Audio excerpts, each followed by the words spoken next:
Welcome back to the Scotch podcast. Today we have episode 41. I'm your host, Kaylin, and today we are joined by Mr. Ritson, who is the head of the senior school, and Jake Pryor, our own school celebrity. So we are here to talk about the White Ribbon excursion at AFL Max, which the Year 10s did back in term 3. What is the White Ribbon camp about, and what did it aim to teach the students? The White Ribbon. Hello, Kaylin, I should say first. How are you? Hi. And Jake, I know you rolled your eyes when you said you're on the camera again, but that's all right. Now, the White Ribbon camp came about through AFL Max. They get some funding, so I think White Ribbon we're funding it, and they subsidised various schools to go and be part of that camp.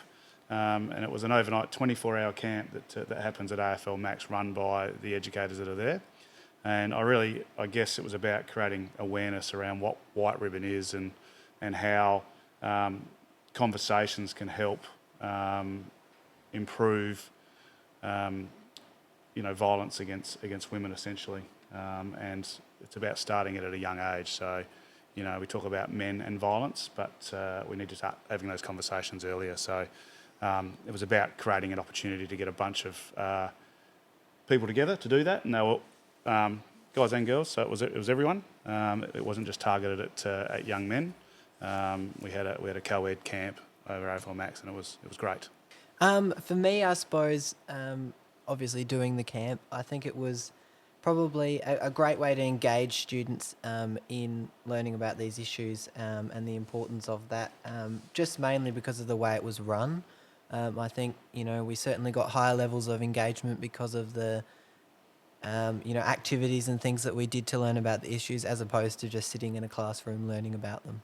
Yeah, I think that was key. They weren't sitting in a class, exactly as Jake said, which is the way a lot of things are delivered. It was done through activity, and we talk about experiential learning. It's about going out and being part of a group and doing things together. So it was much more interesting, you would say, wouldn't you, Jake, for sure? Yeah, definitely. Yep.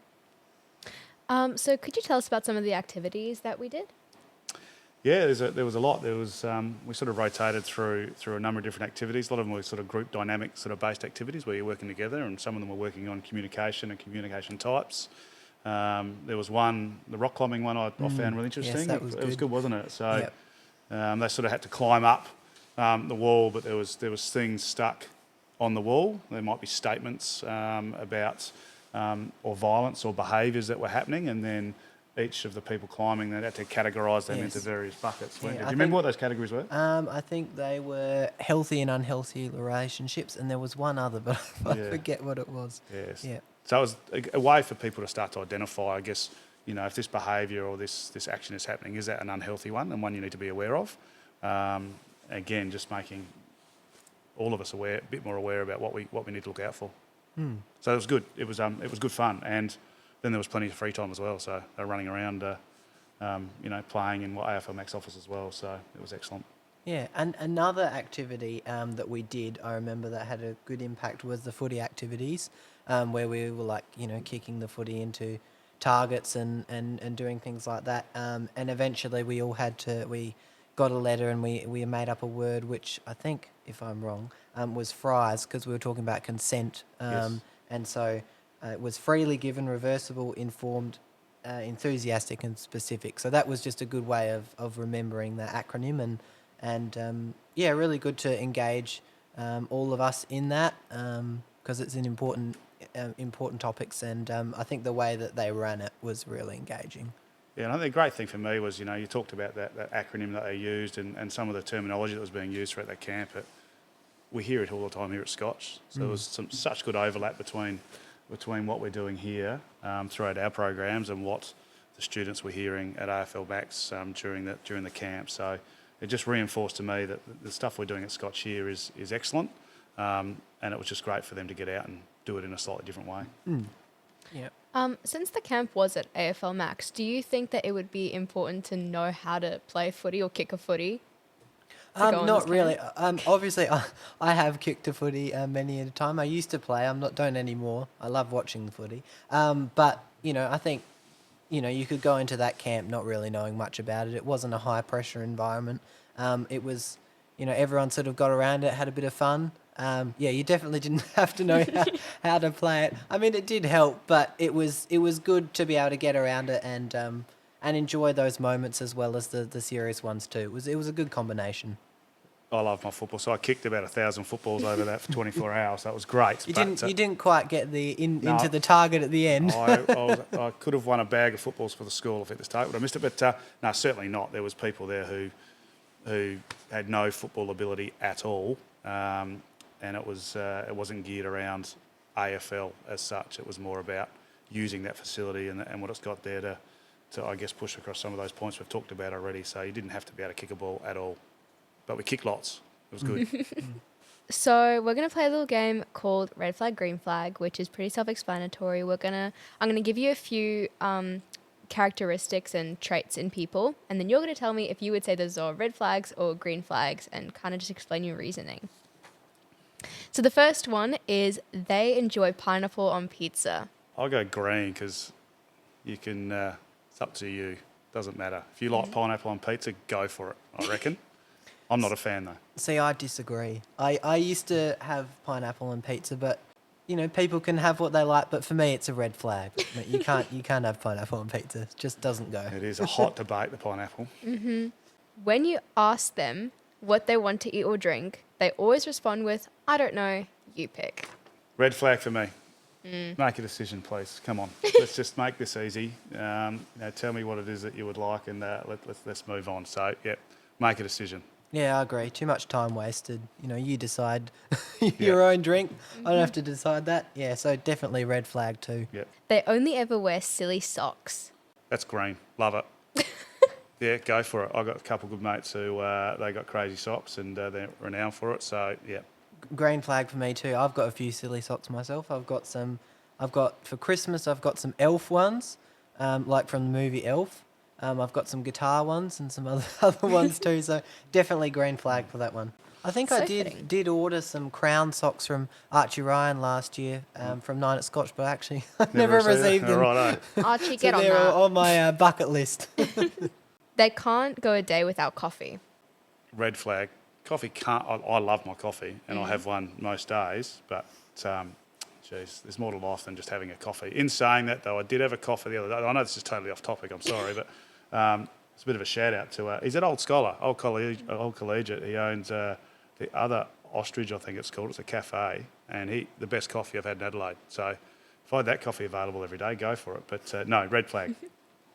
Yeah, I think probably red flag for me too. I'm a tea drinker, so if that statement you can't go without a day without tea, that would be a green flag. But no, red flag for me. They always insist on paying even if you offer. So awkward that, isn't it?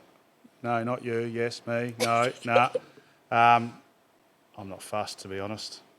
I think, I don't know. I think it's probably in the middle. Like if they always insist on paying even if you offer, and then they're like, no, it's all right, I'll pay, and then you say, no, it's all right, I'll pay, and then they just leave it at that, that's fine. But if they keep saying, I'll pay, that can get a bit annoying. I mean, it's nice of them, but...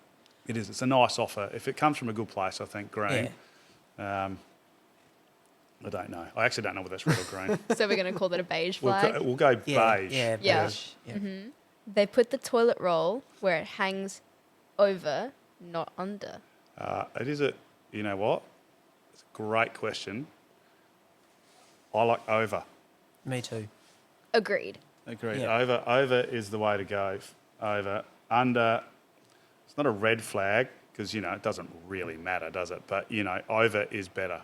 I'd say it's a very red flag if it's Yeah. underneath. So that's it. So I'm an over person, but if you've got it underneath, it's so awkward. Like, Yeah, because then you have to pull it down from the reach back. further. it's bad. You Yeah. can't just sort of cut it off easily. So that statement, green flag, but if it was the other way around, very red flag. So you're telling me if you're in a relationship and they were under, that's it, you're done. yeah, Out. definitely. Out. Yep. Game over. Yeah, It's a game I changer. would always be going in there and changing it around. Jeez, that's tough. Couldn't deal with that. Yep. It's tough, Jake, isn't he? They insist on knowing your phone password. Red flag for me. Yeah, I don't know. That says to me lack of trust, but that's a red. definitely red flag. Yeah. And lastly, they call soccer football. I don't care. Green. I like the passion. I like the passion of the people who love soccer. They call it football. I love it because I love sport. I guess it is. If you were to really look at it, it is the true football. But I'm an AFL fan, so but no, green doesn't bother me. So it would be red for me because AFL was football, and that's how it is. Well, in my opinion, It's all right. as an Aussie, that's what it is. It's football is AFL here. I mean, overseas, I can get it, but yeah, red flag. I would have thought you would be in the football camp, Jake, considering your love for. Yeah, I don't know. I just think in Australia, certainly, you mean if you come to this country, you have to sort of embrace this is football, AFL. Fair. I don't know. That is a controversial statement there from Probably is Jake. very That is a very controversial. controversial I'm statement. a very I love AFL, so that's it. the real football. Okay, now back to the real questions. Yes. So, what do you think was the most valuable experience, and like how is this valuable for 15 to 16-year-olds? It's a great question. I think, the earlier that we're having these types of conversations, the better.